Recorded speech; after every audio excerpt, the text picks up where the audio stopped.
हाय बच्चों, आज हम समास के बारे में सीखेंगे। इसके बारे में आप लोग पहले भी पढ़ चुके हैं, फिर आज एक बार दोहराऊंगी मैं आपको समास के बारे में।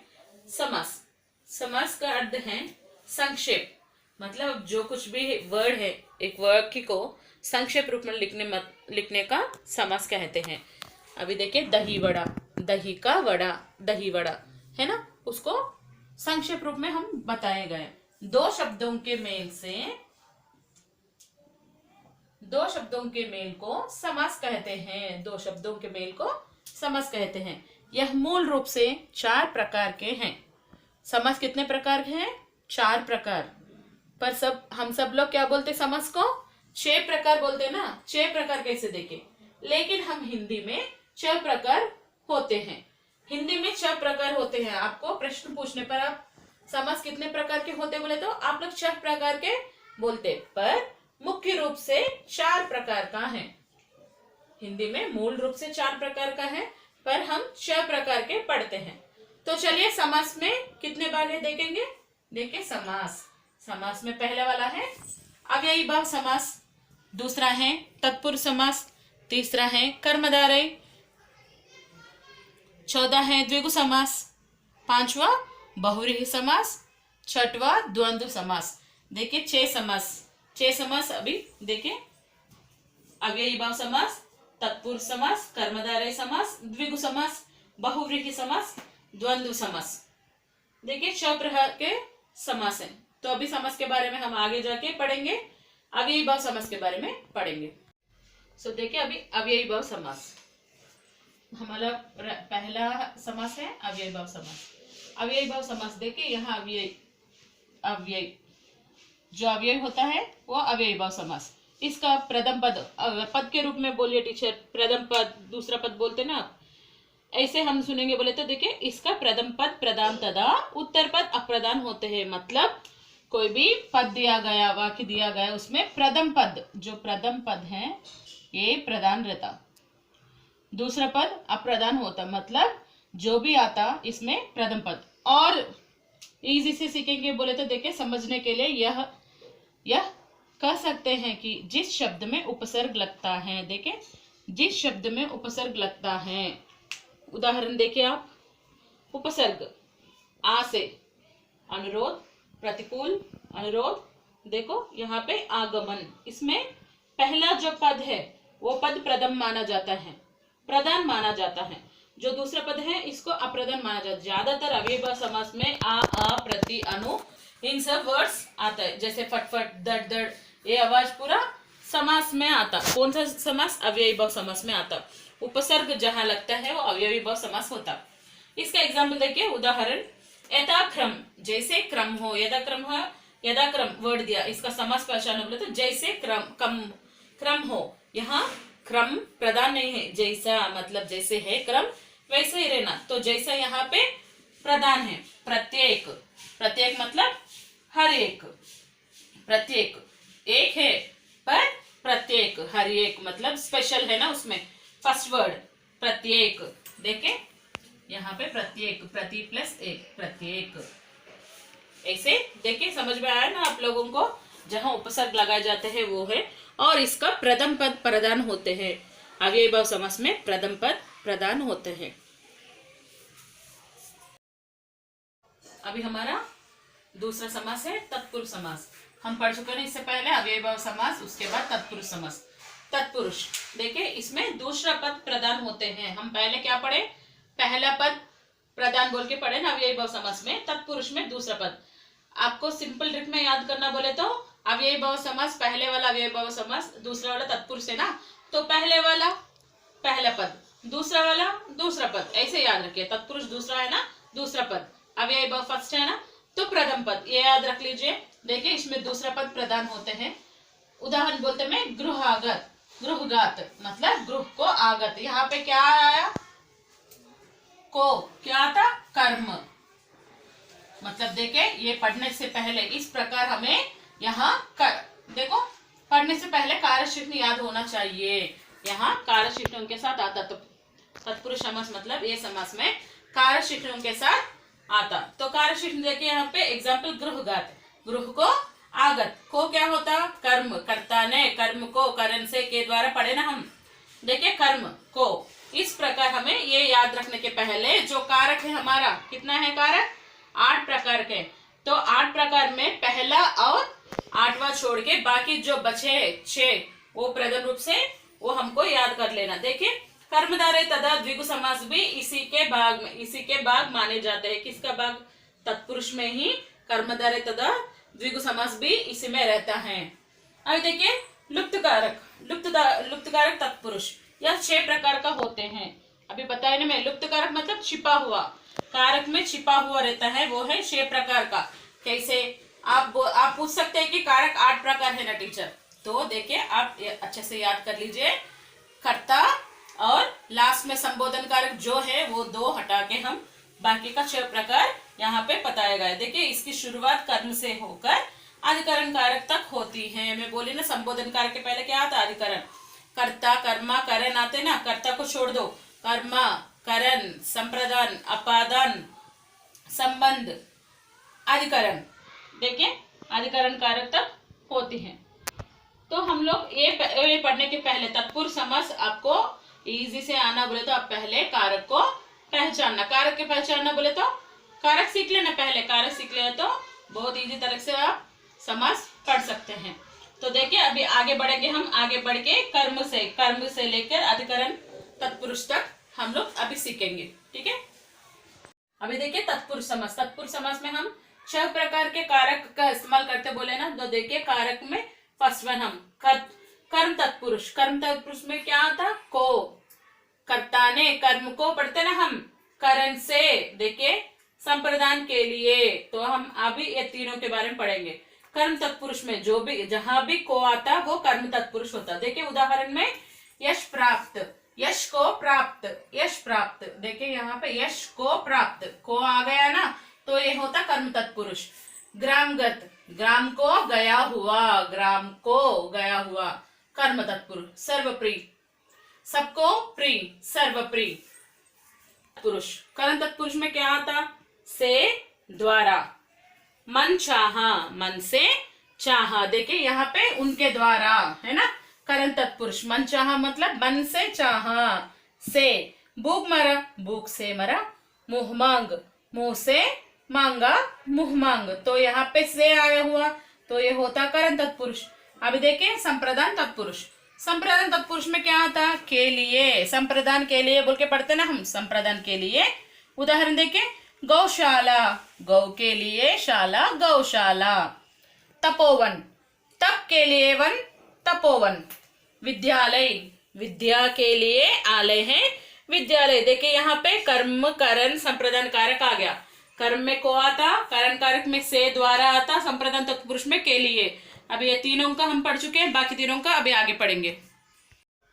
अभी 14 है अपादान तत्पुरुष में क्या आता, से, यहाँ भी से आता और करण में भी से आता। अपादान में से मतलब अलग होना, मतलब किसी से अलग होना, मुझसे अलग हुआ बोलते ना, इसे अलग होना। देखिए उदाहरण ऋण मुक्त, ऋण से मुक्त, ऋण मुक्त। देखिए यहाँ पे से क्या हुआ, अलग हो गया, ऋण से मुक्त हो गया तो ऋण मुक्त। धनहीन, धन से हीन। रोग मुक्त, रोग से मुक्त हो गया। यहाँ देखिए संबंध तत्पुरुष में क्या आता, काके की, काका काकी का संबंध तत्पुरुष, इसमें संबंध बताया जाता। उदाहरण देखिए प्रेम सागर, प्रेम का सागर, प्रेम सागर। देव मूर्ति, देव की मूर्ति, देव मूर्ति। यहाँ का की दोनों आ गया। विद्यादान, विद्या का दान, विद्यादान। देखिए संबंध तत्पुरुष, यहाँ संबंध बताया जा रहे हैं, का के की, रा रे री वो सब आते ना, तो देखिए यहाँ संबंध बताया गया। ये हो गया संबंध तत्पुरुष। अब ये है अधिकरण तत्पुरुष। अधिकरण तत्पुरुष में हमको क्या होता, में, पर। अधिकरण प्राप्त कर लिए यहाँ पे में, पर। देखिए पेट दर्द, पेट में दर्द, पेट में दर्द क्या हो गया, अधिकरण तत्पुरुष हो गया। अभी दानवीर, दान में वीर, दानवीर आ गया ना। में यहाँ पे घुड़सवार, घुड़सवार मतलब घोड़े पर सवार, यहाँ पर भी आ गया। देखिए में और पर जहां भी आता वो अधिकरण तत्पुरुष। अभी हमको 6 तत्पुरुष, 6 कारक तत्पुरुष के बारे में पता चल गया। अभी हमको पूरा तत्पुरुष समास के बारे में पता चुका। देखिए अभी हमारा तीसरा समास है कर्मधारय समास। कर्मधारय समास, कर्मधारय समास में हम इससे पहले क्या पढ़ चुका है, देखिए इसमें नाम से हमको पता चल जाता है कि ये कर्मधारय समास है। इसके अंतर्गत आने वाले शब्दों में कर्म धारण होते हैं। अंतः इस समझ सकते हैं कि जिस शब्द विशेषण हो वह कर्मधारय समास। कर्मधारय समास मतलब इसमें विशेषण जो भी है, कर्म जो विशेषण धारण करता है वो कर्मधारय समास होता। तो आप लोग अच्छे से याद कर लीजिए कि हमें कर्मधारय समास में नाम से ही पता चल जाता कि ये कर्मधारय समास है। पर हमको इस तरह से याद करें तो ट्रिक क्या है, मतलब इसमें जिस शब्द विशेषण हो वह कर्मधारय समास है। कर्मधारय मतलब धारण करना, कर्म जो है वो धारण के सो कर्मधारय समास। तो इसमें जो विशेषण है वे कर्मधारय समास हो जाता। तो चलिए बच्चे हम इसको ध्यान से देखेंगे। तो देखिए यहाँ पे जैसे कि परिभाषा में बोल रही, जैसे कि नाम से समझ में आता है कि इसके अंतर्गत आने वाले शब्दों में कर्म धारण होते हैं। अंतः इससे समझ सकते हैं कि जिस शब्द विशेषण हो वह कर्मधारय समास हो जाएगा। इसमें दूसरा पद प्रदान होता है। तो देखिए यहाँ पे मैं आपको पहले से पता चला, जैसे कि नाम से समझ में आता है इसके अंतर्गत आने वाले शब्द कर्मधारय। देखिए नाम से पता चलता। उदाहरण देखिए यहाँ पे नील कमल, कमल है कैसा है, नीला है, इसलिए यह है नील कमल। अभी इसमें विशेषण क्या है, नील विशेषण है। विशेष क्या है, जो कर्म है वो विशेष रहता, कमल विशेष है। मतलब अभी देखिए नील कमल में नील विशेषण है, कमल विशेष है, तो इसमें विशेषण जो भी शब्द आया वो क्या होता, कर्मधारय समास होता। देखिए और महावीर, महान है जो वीर, वीर है जो महान है वो महावीर। चंद्रमुखी, चंद्र के समान मुख, चंद्र के समान जिसका मुख है वो चंद्रमुखी है। और देखिए यहाँ पे श्वेतांबर, श्वेत है जो अंबर, श्वेतांबर। महाराजा, राजा जो राजा महान है वो महाराजा। नील गाय, गाय जो नील है वो नील गाय। तो बच्चों आपको समझ में आ गया ना, कर्मधारय समास मतलब जहां पे विशेषण आता वो कर्म, जहां पर भी विशेषण हमको मिलता वो कर्मधारय समास ही बन जाता। और याद रखने का चीज क्या है, इसमें जो भी विशेषण है, विशेष का जो भी साथ विशेषण है वो कर्मधारय समास हो जाता। मतलब कर्म, यहाँ कमल कर्म है, कर्म क्या धारण करा, विशेषण को धारण किया ना, इसलिए ये कर्मधारय। तो बच्चे समझ में आया ना, जहां भी विशेषण शब्द आता वो कर्मधारय समास। अभी हमारा 14वां है द्विगु समास। द्विगु समास में क्या आता, द्विगु बोले तो हमें यह याद रखना है कि द्विगु बोले तो संख्यावाचक, जहां पर भी हमको संख्यावाचक संख्या मिल जाता वो द्विगु समास माना। ये बहुत सरल है, हमको याद रखना, जहां भी संख्यावाचक है वो द्विगु समास। बहुत अच्छी तरीके से याद रख लीजिए, बहुत ईजी, पूरा समास में यही बहुत ईजी, क्योंकि जहां संख्या है, जहां नंबर आ जाता है वो द्विगु समास हो जाता। चलिए इसके बारे में अभी देखेंगे हम।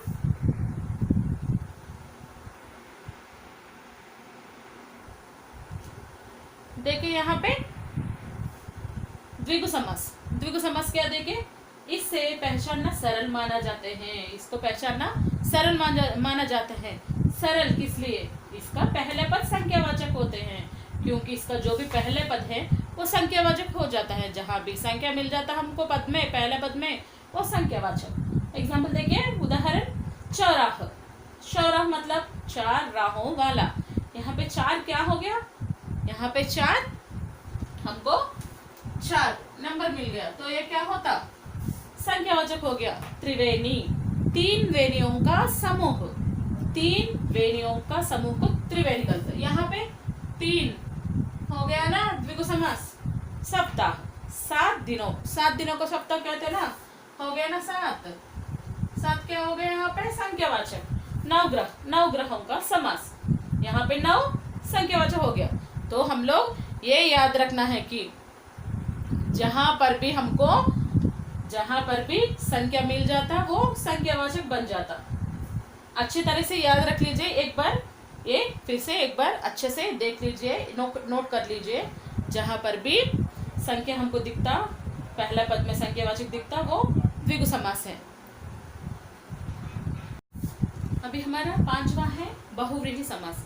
बहुव्रीहि समास, बहु याद रख लीजिए, बहुअर्ध आ जाता, वो जो शब्द है उसमें हमको बहुअर्ध मिल जाता, इसलिए वो बहुव्रीहि समास। ऐसे याद रख लेना कि इसमें पहला पद ना ही प्रदान होता, ना ही दूसरा पद प्रदान होता, बल्कि तीसरा पद प्रदान होता। अभी आप पूछते हैं कि तीसरा पद कहाँ से आ गया, इसमें 2 पद है, तीसरा पद कैसे आ गया बोले तो, तीसरा पद कैसे आया, जब 2 पद का हम लोग यहाँ संयोग किया तो इसमें तीसरा शब्द का अर्थ छिपा हो, तो ये बहुव्रीहि समास हो जाता। समझ में आया, मतलब पहले पद दूसरा पद दोनों को हम लोग मिलाए तो तीसरा पद मिल जाता, तीसरा अर्ध का पद मिल जाता, तो ये बहुव्रीहि समास में बोली ना, एक पद दूसरा पद दोनों को जोड़े तो तीसरा पद आ गया, तो ये बहुव्रीहि। याद रख लीजिए, बहु मतलब ज्यादा, दूसरा वो दोनों को छोड़ के और भी जो शब्द आता है वो बहुव्रीहि समास। तो हम लोग देखें, यहाँ पे हम देखेंगे, देखें बहुव्रीहि समास में,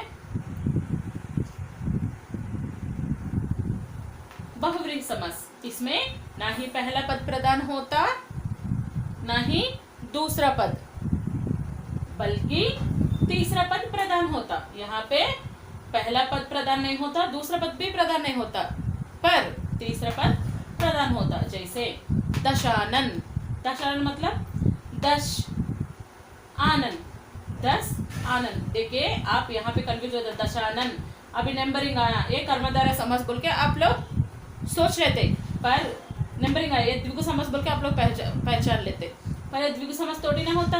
10 आ गया, 10 है, आनन है, 10 आनन किसको है, रावण को है ना, तो ये दशानन बोले तो यहाँ रावण होता ना। तो हम लोग आप लोग अच्छे से याद कर लेना कि जहाँ पे नंबरिंग आता वो द्विगु समास बोल के मैं बताया, पर नंबरिंग आया यहाँ पे आनन है, 10 आनन, 10 आनन किसको रहता, दशानन रावण को ये रहता ना, तो ये हो गया बहुव्रीहि समास। देखिए मतलब तीसरा अर्थ मिल गया यहाँ पे हम लोग को, देखिए, लेकिन इसका भाव रावण होता, तो रावण तीसरा शब्द हो गया, ये पहला शब्द दूसरा शब्द, ये दोनों नहीं आया तीसरा शब्द, बल्कि तीसरा शब्द हमको मिल गया। ऐसे देखिए महादेव, महान है जो देव, हम लोग बोला है यहाँ पे महान है जो देव, तो ये क्या हो जाता, कर्मधारय समास बोल के हम समझते हैं, पर ये क्या होता, बहुव्रीहि समास हो जाता। महान जो देव, महादेव, देवों का देव, महादेव कौन है, शिव भगवान। चंद्रधर, चंद्र को धारण करने वाला, कर्मधारय नहीं होता ना, चंद्रधर, चंद्रमुखी बोले तो कर्मधारय होता। चंद्रधर, चंद्र को धारण किया, धारण करते ही चंद्र को धारण करने वाला कौन बोल के आपको पूछते हैं, आपको क्या याद आता, शिव भगवान याद आता, तो ये तीसरा पद बन गया, तो ये बहुव्रीहि समास। अगर नहीं बना तो कर्मधारय समास। मुरलीधर, मुरली को धारण करने वाला कौन है, मुरली को धारण करने वाला भगवान श्री कृष्ण है ना। ऐसे गिरीश, मतलब जो गिरी है, गिरी का प्रभु कौन है, हिमालय। गंगाधर, गंगा को जो धारण करा वो है गंगाधर, कौन है गंगाधर, शिव भगवान को गंगाधर बोलते ना। तो बच्चों आपको समझ में आ गया ना, बहुव्रीहि समास मतलब इसमें पहला और दूसरा पद का हम पहला और दूसरा पद का मिलाए तो हमको बल्कि तीसरा पद मिल जाता, वो है बहुव्रीहि समास। ఇప్పుడు अभी देखिए द्वंद्व समास। द्वंद्व समास मतलब द्वंद्व मतलब दो, एक साथ दो जो मिलके रहता वो द्वंद्व समास है। द्वंद्व समास में हम लोग पहचान सकते हैं, इसमें दोनों पद प्रदान होते हैं, जो भी दो पद दिया ना, दो पद भी प्रदान होता, मतलब जैसे माता पिता, भाई बहन, एक दूसरे के जोड़ी बन के आते हैं ना, इसको द्वंद्व समास कहते हैं। तो चलिए बच्चे द्वंद्व समास का उदाहरण देखेंगे हम यहाँ पे। द्वंद्व समास देखिए, इस समास में दोनों पद प्रदान होते हैं। द्वंद्व यहाँ पे याद कर लीजिए आप, द्वंद्व मतलब दोनों पद प्रदान है। देखो माता पिता, हानि लाभ, जीवन मरण, मतलब एक दूसरे के साथ जोड़ के रहते हैं ये शब्द, इसलिए ये द्वंद्व समास। इस समास में क्या है, जो शब्द एक दूसरे के साथ जोड़ के रहता है वो द्वंद्व समास है। माता पिता, हानि लाभ, जीवन मरण, धर्माधर्म, पाप पुण्य, राग द्वेष, दिन रात, ये शब्द, ये पूरा शब्द कैसे रहते, एक दूसरे के साथ मिलकर रहता। माता पिता दोनों शब्दों का दोनों पद प्रदान है ना, माता भी प्रदान है पिता भी प्रदान है। यहाँ हानि लाभ, हानि प्रदान लाभ प्रदान दोनों प्रधानी है, इसलिए यहाँ पे कहा गया है कि दोनों पद प्रधान जहाँ रहता वो द्वंद्व समास। तो अच्छे से याद रखिए, मतलब एक दूसरे का जोड़ के रहता है ये सब। नोट कर लीजिए एक बार आप लोग।